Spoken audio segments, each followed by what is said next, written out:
yung pagkarinig sa aral ng Diyos, nagbibigay na yun ng pananagutan.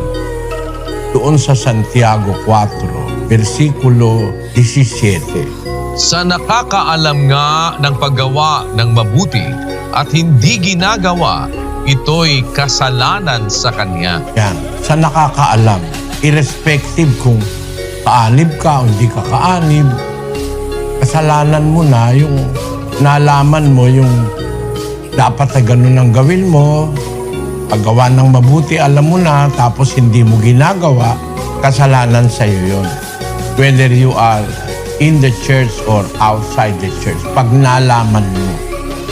Kaya yung mga hindi kaanib ng iglesia nung una, ang sabi ni Kristo doon sa mga Pariseo, kung hindi nyo naintindihan, mga bulag kayo, wala kayong kasalanan, hindi kayo mananagot. Pero kung hindi naman kayo bulag, nakakakita kayo, mananagot kayo, sabi ng ating Panginoong Kristo doon sa aklat ng Juan, 9:38 natin umpisahan. At sinabi niya, Panginoon, sumasampalataya ako, at siya'y sinamba niya.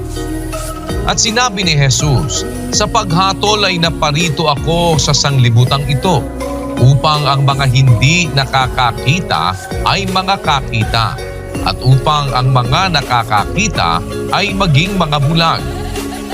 Yaong mga Fariseo na kasama niya ay nangakarinig ng mga bagay na ito, at sinabi sa kanya, kami baga naman ay mga bulag din? Sa kanila'y sinabi ni Jesus, kung kayo'y mga bulag, ay hindi kayo magkakaroon ng kasalanan. Datapwat ngayoy sinasabi ninyo, kami nangakakakita, nananatili ang inyong kasalanan. Nananatili ang kasalanan niyo. Nagkiklaim kasi sila, naiintindihan nila. Kasi nung sabihin nila na kami ba rin, Panginoon, mga bulag din, parang they know na hindi sila bulag.